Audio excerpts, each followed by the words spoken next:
Hello friends, welcome to the accounting school. This year, we all know that the new Income Tax Act 2025 has come into force, and for financial year 26-27, that act is going to be applicable for all your transactions and payments of taxes like advance tax, the first installment of which is now due on 15th of June this year, just a few days from now.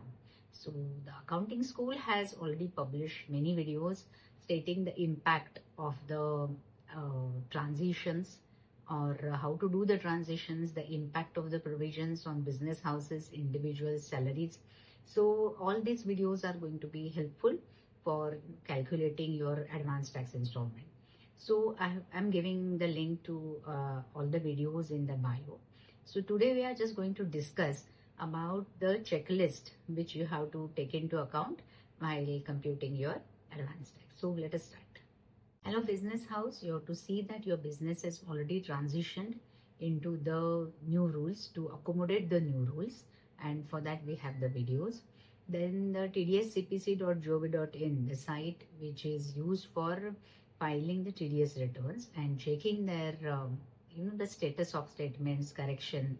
So that site has undergone a slight change to accommodate TDS and TCS both. So, but the site is very user friendly. So you have to see that your logins are operative in that website.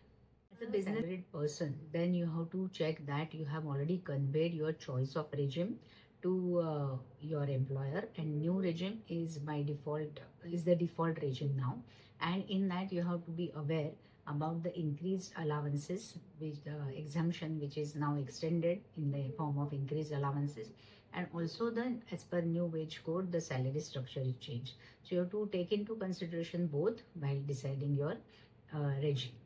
Senior citizen, you have to see that the form 121, which is actually our old form 15H and 15G, is now consolidated into form 121, and it is submitted to all the banks. There is a facility to submit the form online as well, and the same is submitted so that the banks won't deduct the first quarter TDS on your interest. TDS rates are remaining unchanged.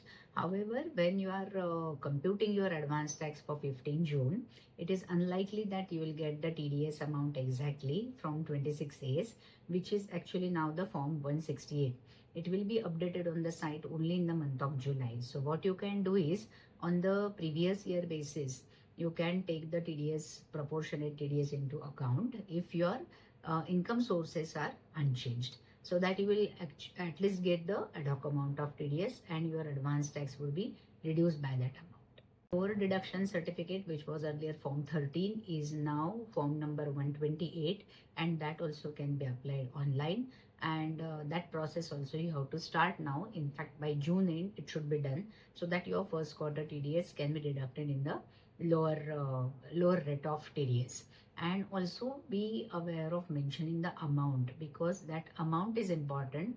To that extent only your TDS would be deducted at a lower rate. If that income amount is exceeding, then the TDS would be deducted at a normal rate for any amount which is over and above that income amount mentioned in the lower deduction certificate. So friends, all these videos are available, and please go through them and compute your advance tax, and please pay that by 15 June. It is 15%, and let me know in the comments how you're how you are progressing with this new Income Tax Act, and if you have any queries, difficulties, please get back.